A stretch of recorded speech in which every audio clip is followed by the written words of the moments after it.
Discovered my wife cheated on me with my closest friend's brother a few months ago. My wife and I are both 28 years old, and I am 28 years old. She had an affair with the brother of my closest friend a few months ago, and I just recently found out about it. So I've been married to my wife for a little more than a decade, and we have 2 children together.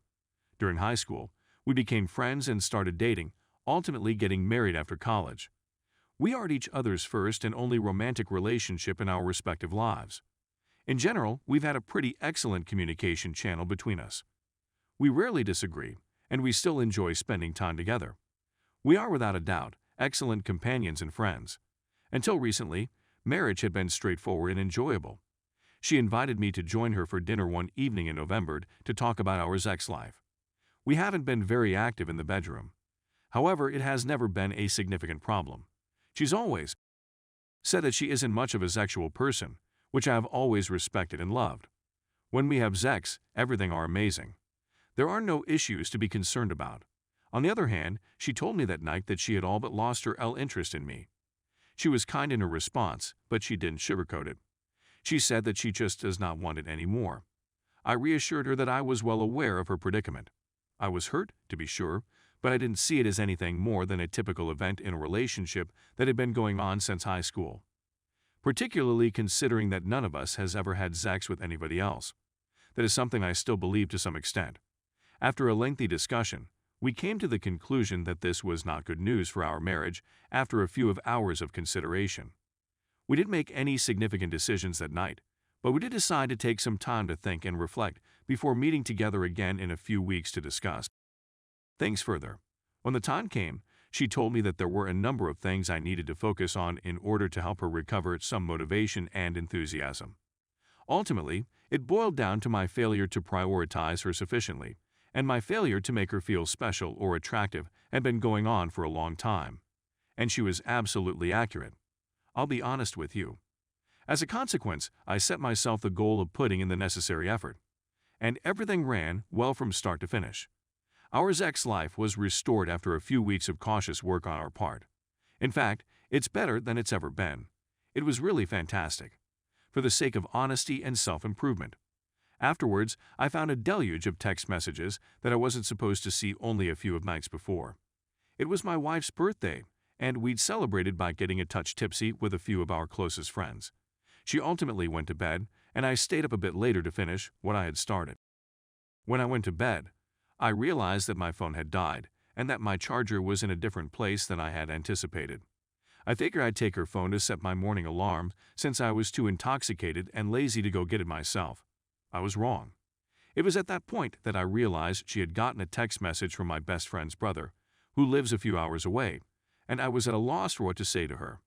Approximately 8 months ago, we ran into him at my closest friend's wedding reception, and I recall my wife remarking on the fact that she had always found him attractive, which wasn't a big deal at the time since we're usually honest about this kind of things. However, I was completely unaware that they were texting each other. I figured it was a happy birthday SMS, but I wasn't sure what it was about. I contemplated whether or not to open it for a few seconds before I decided to go ahead and do so. I've never been one to snoop around, and I'm not a fan of the idea of reading her communications, but this looked odd to me at the time. Perhaps it was the wine, but I got the distinct impression that something wasn't quite right.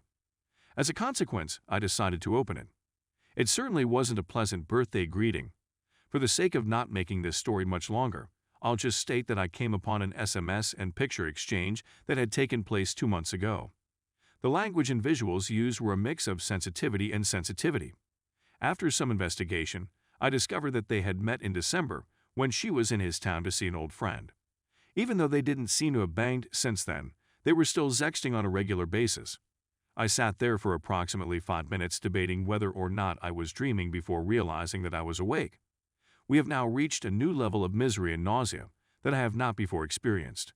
Because I was affected by bourbon, I decided to raise her to her feet and confront her about it.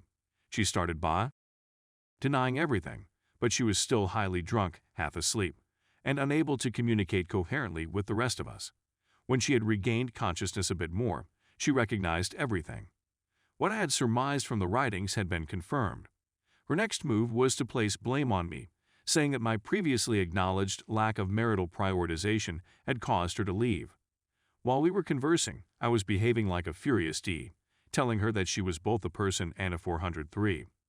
My actions that night made me quite humiliated, but if you've never accidentally found your high school sweetheart turned wife's apparent adultery, it's a horrible experience to go through. We had another conversation yesterday, this time while we were both sober. It was still a poor conversation, but it was at least a bit more courteous. She acknowledged responsibility for her actions, expressed heartfelt apologies, and instructed me to take care of myself. The trouble is that I have absolutely no notion what I want to accomplish with my life. Like a result, I've gone to you for advice, just as so many others have done before me. Because I don't want to be around her right now, she had to leave on a work trip for a few days, which was really good timing because I'm just sitting here wallowing in self-pity and thinking what to do next. I love and respect this lady with all of my heart, but I also loathe her at this point in time. What would you do? Is the question I'm posing to you all. Divorce seems to be a straightforward option, but I'm having trouble wrapping my brain around it right now. Isn't it true that people come back after being betrayed? Is she, in fact, a horrible person from whom I should distance myself in order to concentrate on restarting my life? I'm at a loss for words. I'm at a loss on what to do. On the plus side, it makes me appreciate how easy my life has been in comparison to other situations, and I'm at a loss for what to do in this situation. Thank you for reading this and taking the time to do so. Please accept my apologies if this was too long or confusing at any point. I needed to get things off my chest and out of my thoughts in order to begin thinking about the next steps. Everyone on this list is in my thoughts and prayers. Update. In the beginning of 2019, I realized that my wife was having an affair. In our relationship, we were dealing with a lot of issues that were probably never going to be addressed, and the affair was the last straw. In spite of the fact that it took us a few months to come to a final decision, we separated in June and were divorced by October. I'm also the happiest I've ever been in my life. For the first 6 months of my newly found independence, I spent my time going out and having a good time like I'd never had before. Brief encounters with many females, which proved to be highly beneficial to my self-confidence in the long run. Initially, it was nice, but then there was a pandemic. I'm not sure if you were aware of it, and I had to put that aspect of my life on hold. Then a friend of mine, whom I'd had a long-standing crush on, asked whether I'd be interested in serving as her quarantine buddy, just to make sure that none of us is trapped at home alone. Then something happened that led to another, and here I am falling in love with someone I never imagined I'd fall in love with again. The fact that we've been dating for a few months now has undoubtedly hastened our relationship in ways that none of us could have expected when we first started dating. She makes me feel so loved, gorgeous, and lovely that I want to spend as much time with her as I can get away from my work and family. Please understand that this is just a temporary situation for those of you who have arrived here at your lowest point in life, having been widowed and really miserable. Even if it means taking a beating along the way, love will always prevail.